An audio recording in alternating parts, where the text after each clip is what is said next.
Welcome to ज्ञान classes एसआरकेएस। ज्ञान classes एसआरकेएस में आप लोगों का स्वागत है। विज्ञान चैप्टर के अध्याय 1 रासायनिक अभिक्रियाएं एवं समीकरण का ये थर्ड वीडियो होगा, जहां पर हम लोग आज जानेंगे कुछ डेफिनेशंस, और वो डेफिनेशंस होंगे विकृत गंधिता, अमलगम, मिश्रातु और जंग लगना। ये वो कुछ टॉपिक्स हैं हमारे एक्सरसाइज 1 से जो एग्जाम में आते रहते हैं और पूछा जाता है कि निम्नलिखित को परिभाषित कीजिए और आपको 2-3 टॉपिक दे देगा। ठीक है, तो उस दृष्टि से पहला जो टॉपिक आता है उसका नाम है संक्षारण। संक्षारण होता क्या है? देखिए, अभी जब आप लोग देखते हैं कि बारिश होती है, अगर कोई भी लोहे का सामान हमारे बाहर रह जाता है जो भीग जाता है, या फिर जब नमी वाला मौसम हो जाता है तो लोहे वाली वस्तु में भूरे रंग का परत चढ़ जाता है ना। तो वो परत चढ़ता कैसे है?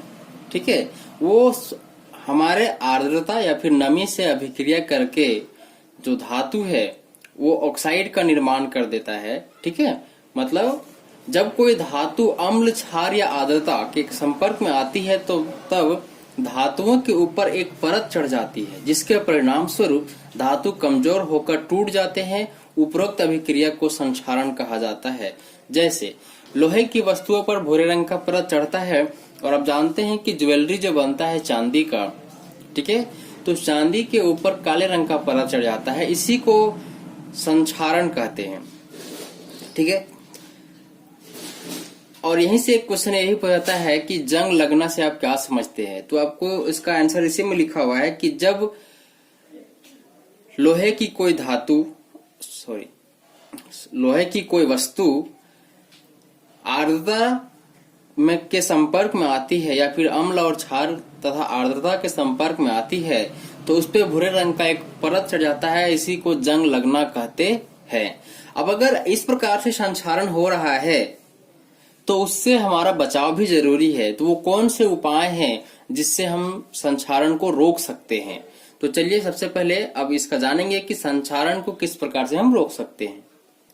ये है कुछ उपाय, जिसका पहला है विद्युत लेपन। ठीक है, मिश्रातु तैयार करके पेंट करना, यशद लेपन।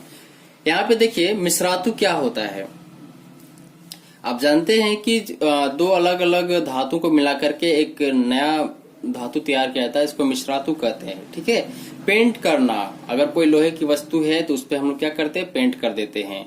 यशद लेपन, देखिए जब लोहे की वस्तुओं पर जिंक का परत चढ़ा जाता है ना, ध्यान रखिएगा, लोहे की वस्तुओं पर जब जिंक का परत चढ़ा जाता है तो इसी प्रक्रिया को ही यशद लेपन कहा जाता है। क्वेश्चन पूछता है कि यशद लेपन से आप क्या समझते हैं? ठीक है, तो वहां पे आपको यही बात लिखना है कि लोहे की वस्तुओं पर जिंक की परत चढ़ाने की प्रक्रिया को यशद लेपन कहते हैं। अब नेक्स्ट जो हमारा टॉपिक है वो है विकृत गंधिता। ये विकृत गंधिता शब्द से ही पता चल रहा है कि जब अजीबोगरीब गंध किसी वस्तु से आने लगे तो उसी को विकृत गंधिता कहते हैं। अब ये गंध आता क्यों है? देखिए, खाने के जो सामान है वो एक लिमिटेड समय तक ही सुरक्षित होता है और सही होता है, खाने योग्य होता है। हमारे यहाँ जो भी वस्तुएं मिलती हैं, खास करके चिप्स, कुरकुरे, लेज, इसमें कुछ स्पेशल गैसेस भरे होते हैं। इसी के कारण वो पूरा फुला होता है। अगर वो गैस हट जाएगा, निकल जाएगा, तो वो चिप्स खाने लायक नहीं बचेगा, क्योंकि वो विकृत हो जाएगा, खराब हो जाएगा। ठीक है, तो चलिए इसका डेफिनेशन देखते हैं।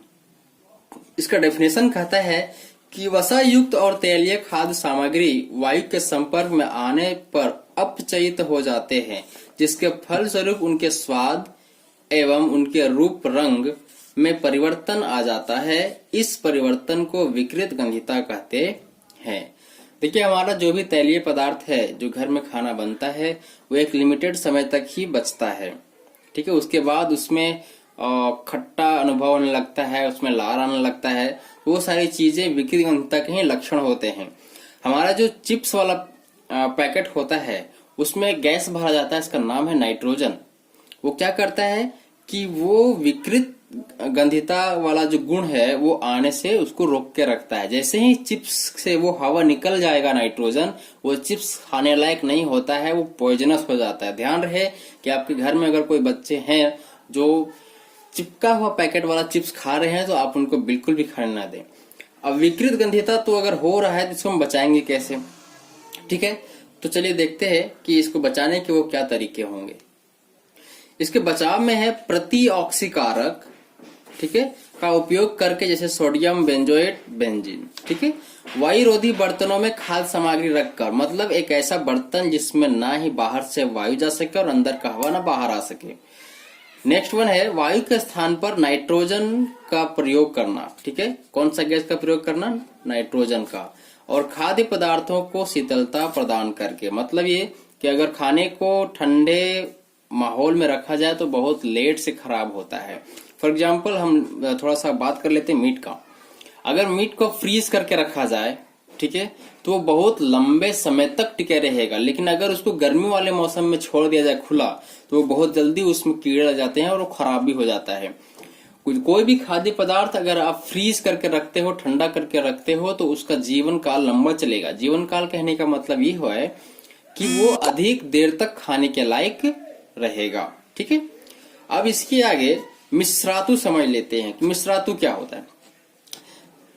देखिए, मिश्रातु का मतलब ये होता है कि जब दो या दो से अधिक, ठीक है, धातुओं को मिलाकर एक नया धातु प्राप्त किया जाता है या फिर तैयार किया जाता है, तो उसी को मिश्रातु कहते हैं। लेकिन मिलाएंगे कितना, ये बहुत बड़ा इंपॉर्टेंट रोल है कि जब बराबर बराबर मिलाएं, अगर 2 केजी लोहा मिलाया गया है तो और 2 केजी एल्यूमिनियम भी मिलाया गया, तो उस जो प्राप्त होगा उसको मिश्रातु बोलेंगे, ठीक है। तो ये डेफिनेशन है हमारा कि 2 या 2 से अधिक धातुओं के समांगी मिश्रण को मिश्रातु कहते हैं। ये समांगी मिश्रण, बात को समझ रहे, समांगी मतलब जो बराबर तरीके से पूरा होता है, और असमांगी जो पूरा बराबर बराबर नहीं होता है, पूरा मिश्रण में आता है ना। समांगी मिश्रण और असमांगी मिश्रण, इसका जो 2 प्रकार है। और एक अत्यंत महत्वपूर्ण 1 नंबर का क्वेश्चन है कि अमलगम किसे कहते हैं, ठीक है। यदि किसी मिश्रातु में एक धातु पारद हो जाए, मतलब पारद और लोहा अगर मिलाया जाएगा तो उसको अमलगम बोला जाएगा, ठीक है। तो ये जो कुछ टॉपिक्स हमने यहाँ पे लिया है डिस्कस करने के लिए, वो दिखने में तो छोटे छोटे टॉपिक्स हैं, बट यहाँ से क्वेश्चन एक ना एक तो पक्का आता है।